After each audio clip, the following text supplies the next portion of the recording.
ಮಾಡಿದ್ದೀವಿ. ಯಾವುದೇ ಮಗು ಈಗ ನಮ್ಮ ಉತ್ತರ ಕರ್ನಾಟಕದಲ್ಲಿರ್ತಕ್ಕಂಥ ಮಗಳು ಬೆಂಗಳೂರಲ್ಲಿರ್ತಕ್ಕಂಥ ಊಟನ ಇಷ್ಟಪಡೋದಿಲ್ಲ. ಬೆಂಗಳೂರಲ್ಲಿರ್ತಕ್ಕಂಥ ಮಗು ಉತ್ತರ ಕರ್ನಾಟಕದ ಊಟ ಇಷ್ಟ ಆಗಲ್ಲ. ಯಾಕಂದ್ರೆ ಆಯಾ ಸ್ಥಳೀಯ ಆಹಾರಕ್ಕೆ ಆ ಮಕ್ಕಳು ಒದ್ದಿಕೊಳ್ತಾರೆ, ಯಾರೇ ವ್ಯಕ್ತಿಗಳು ಒದ್ದಿಕೊಳ್ತಾರೆ. ಹಾಗಾಗಿ ಆಯಾ ಸ್ಥಳೀಯ ಮಟ್ಟದ ಊಟ ಮಾತ್ರನೇ ಅಲ್ಲಿ ಸರಬರಾಜಾಗಬೇಕಂತೇಳಿ ಅದ್ರ ಬಗ್ಗೆನೂ ಕೂಡ ಇವತ್ತು ಗಂಭೀರ ಚರ್ಚೆಯನ್ನು ನಾವು ಮಾಡಿದ್ದೀವಿ. ಅಧಿಕಾರಿಗಳು ಅದನ್ನು ಕೂಡ ಒಪ್ಪಿಕೊಂಡಿದ್ದಾರೆ. ಆದ್ರೆ ಅವ್ರು ಬಂದು ಹೇಳ್ಬೇಕು ಏನ್ ಮಾಡ್ತೀವಿ ಅನ್ನೋದು. ಮತ್ತೆ ಇನ್ನೊಂದು ವಿಷಯ, ನಮ್ಮ ತಾಲೂಕಾ ಮಟ್ಟದ ಕಾರ್ಯಕರ್ತೆಯರ ಸಮಸ್ಯೆಗಳು, ಜಿಲ್ಲಾ ಮಟ್ಟದ ಕಾರ್ಯಕರ್ತೆಯರ ಸಮಸ್ಯೆಗಳು ಯಾವಾಗಲೂ ಇಲ್ಲಿಗೆ ಬರೋದು. ಎಲ್ಲಿಗೆ ಬರೋದು?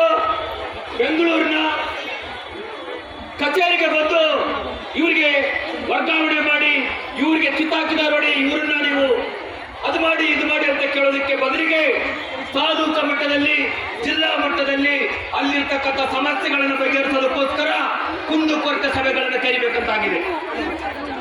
ನಾವು ಒತ್ತಾಯ ಮಾಡಿದೀವಿ, ಅಲ್ಲಲ್ಲೇ ಕುಂದುಕೊರತೆಗಳನ್ನು ಸಭೆ ಕರೆದು ಅಲ್ಲೇ ಪರಿಹಾರ ಮಾಡ್ಬೇಕಂತೇಳಿ. ಅದ್ರ ಬಗ್ಗೆನೂ ಕೂಡ ಇಲ್ಲಿ ಬಂದು ಇವತ್ತು ಅಧಿಕಾರಿಗಳು ಹೇಳಬೇಕು. ಸ್ನೇಹಿತರೆ, ಇನ್ನೂ ಹಲವಾರು ವಿಷಯಗಳಿದಾವೆ. ಇವೆಲ್ಲನ್ನು ಒತ್ತಾಯ ಮಾಡಿದ್ದೀವಿ, ಬಹಳ ಗಟ್ಟಿಯಾಗಿ ಒತ್ತಾಯ ಮಾಡಿದ್ದೀವಿ. ಸರ್ಕಾರ ಈ ಕುರಿತು ಈಗಾಗಲೇ ನಮಗೆ ಸ್ಪಂದಿಸಿದ್ದಾರೆ. ಆದ್ರೆ ಆ ಸ್ಪಂದನೆ ನಿಮ್ ಮುಂದೆ ಬಂದು ಹೇಳ್ಬೇಕು ಏನಂತೇಳಿ. ಇಲ್ಲಂದ್ರೆ ಅದು ಸ್ಪಂದನೆ ಅಲ್ಲವೇ ಅಲ್ಲ, ಅವರೇ ಬಂದು ಹೇಳ್ಬೇಕಿಲ್ಲಿ. ಮತ್ತೊಂದು ವಿಷಯ ನಾನಿಲ್ಲಿ ನಿಮ್ಗೆ ಹೇಳೋದಕ್ಕೆ ಇಷ್ಟಪಡ್ತೀನಿ. ಸ್ನೇಹಿತರೆ, ಇಲ್ಲಿ ಸಂಘಟನೆಗಳ ವಿಷಯಗಳು ಬಂದಾಗ ಹಿಂದಿನವರು ಕೂಡ ಮಾತಾಡಿದ್ದಾರೆ.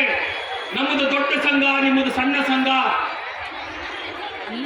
ದೊಡ್ಡ ಸಂಘದವ್ರ ಮಾತು ಕೇಳಬೇಕು, ಸಣ್ಣ ಸಂಘದವ್ರ ಮಾತು ಕೇಳಬಾರ್ದು ಅನ್ನೋ ರೀತಿಯಲ್ಲಿ ಚರ್ಚೆಗಳು ನಡೀತಾ ಇದೆ. ವಾಟ್ಸಪ್ ನಲ್ಲಿ ಕೆಲವು ಏನಂತೀವಿ ವಾಯ್ಸ್ ಮೆಸೇಜ್ಗಳು ಓಡಾಡ್ತಾ ಇದೆ. ಮತ್ತೆ ನನಗೆ ಕೆಲವರು ನೇರವಾಗಿ ಬಂದು ಮಾತಾಡಿದ್ರು, ಕೆಲವು ಸಂಘದ ಪದಾಧಿಕಾರಿಗಳೇ ಬಂದು ಮಾತಾಡಿದ್ರು. ಕಾಮ್ರೇಡ್, ನೀವು ಎಲ್ಲದಕ್ಕೂ ಅಡ್ಡ ಹಾಕ್ತೀರಲ್ಲ, ನೀವು ಆಗೋ ಕೆಲಸಕ್ಕೆ ಅಡ್ಡ ಹಾಕ್ತೀರಾ ನೀವು. ಸ್ನೇಹಿತರೆ, ನಾನು ನಿಮ್ಮ ಮುಂದೆ ಬಿಚ್ಚಿ ಹೇಳ್ತೀನಿ, ಏನು ಅಡ್ಡ ಹಾಕಿದ್ದೀನಿ ನಾನು.